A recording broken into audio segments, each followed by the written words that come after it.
सभी को नमस्कार मित्रों। इस वीडियो में हम बात करेंगे वर्षा के एक और प्रकार जिसको हम पर्वतीय वर्षा बोलते हैं उसके बारे में। तो जैसे कि आप चित्र में देख सकते हैं, पर्वतीय वर्षा का मतलब ये है कि जो पर्वतीय क्षेत्र होते हैं वहां पर हवा का आकर के पर्वतों से टकराना, टकरा करके ऊपर उठना और उसके बाद बारिश करना। सिंपल सी भाषा में यही पर्वतीय वर्षा का मतलब है। अब पर्वतीय वर्षा जो है, इसको होने के लिए भी सबसे ज्यादा जरूरी है हवा का गर्म होना। तो हवा गर्म कैसे होती है? सन से आने वाले सोलर इंसोलेशन के कारण से एयर गर्म होती है। तो एयर का वार्म होना सबसे ज्यादा जरूरी है इस प्रकार की वर्षा में भी। हवा गर्म होने के बाद जब हवा चलती है तो दूसरी कंडीशन क्या होनी चाहिए? सबसे पहली चीज, हवा किसी न किसी वाटर का जो रिसोर्स होता है उसके ऊपर से पास होनी चाहिए, चाहे वो कोई ओशन हो, कोई लेक हो, कोई सी हो या कोई भी पानी का रिसोर्स हो। क्योंकि जब ये गर्म हवा उसके ऊपर से पास होगी, जाएगी, तो वहां पर वाटर वेपर जो है वो ग्रहण करेगी, जलवाष्प ग्रहण करेगी और इस तरह से हवा में नमी आएगी और वही नमी बाद में बारिश करती है। तो जब हवा गर्म होने के बाद चलती है, समुद्रों के ऊपर से चल करके जाती है और उसके बाद जाने के बाद ये इसको रास्ते में कोई पहाड़ मिलता है, कोई माउंटेन मिलता है। अब माउंटेन मिलेगा तो जाहिर सी बात है, हवा है, पहाड़ से टकराएगी, उसको छेद करके दूसरी तरफ तो निकल नहीं जाएगी। तो टकराएगी तो उसके स्लोप के सहारे फिर एयर जो होती है वो राइज होती है। राइज होने का मतलब यह है कि ऊपर उठती है और जैसे जैसे ऊपर उठती है ये हवा गर्म है।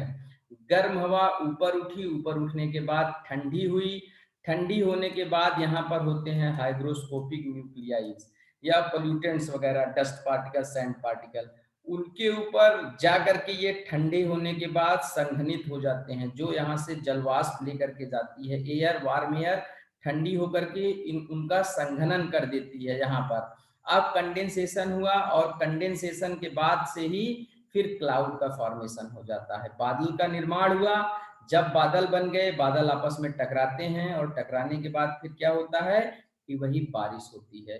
तो बारिश जो होती है वो बहुत अच्छे तरीके से भी हो सकती है, नॉर्मल बारिश भी हो सकती है, मतलब बहुत तेज बारिश हो सकती है, कम नॉर्मल बारिश हो सकती है, कम भी हो सकती है। ये डिपेंड करता है कि जो ये वाटर वेपर है वो कितनी एयर अपने साथ में लेकर के गई है।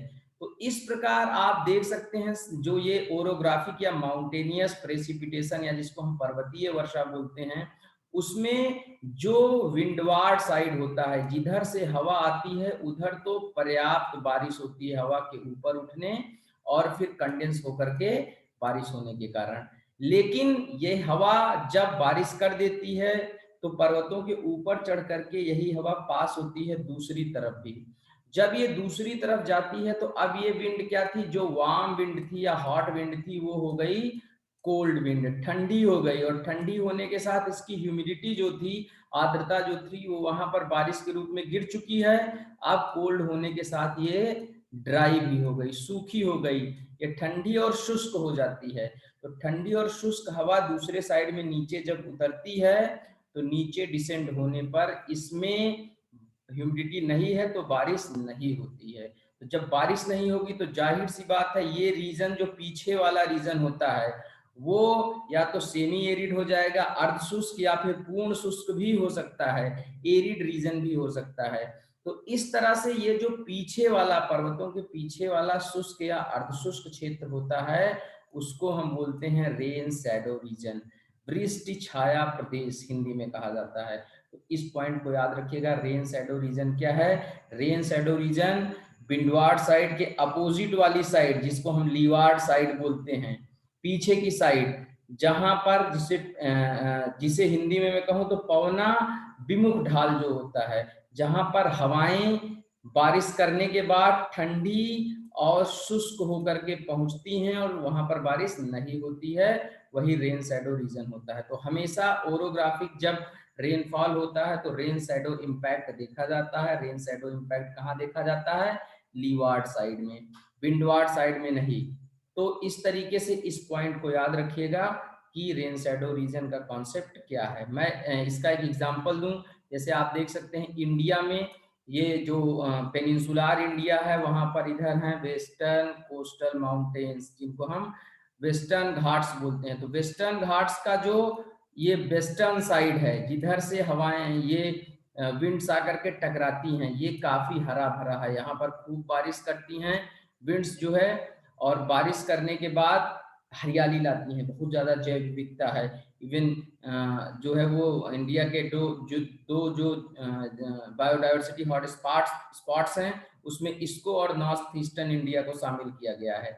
और इसी का जो ईस्टवार्ड साइड है, eastern slopes of these mountains, वो कैसे हैं, सेमी एरिड टाइप के हैं, अर्धशुष्क दशाएं पाई जाती हैं। तो वही है वो रेन शैडो रीजन है जहां पर अर्धशुष्क दशाएं पाई जाती हैं। तो इस प्रकार से जब पर्वतों के अवरोध बनने के कारण से बारिश होती है, हवा ऊपर उठती है, बारिश के लिए हवा का ऊपर उठना बहुत जरूरी है। तो जब बारिश होती है तो उसको ओरोग्राफिक या माउंटेनियस प्रेसिपिटेशन कहा जाता है, हिंदी में मैं कहूँ तो पर्वतीय वर्षा कहा जाता है। इस पॉइंट को याद रखिएगा।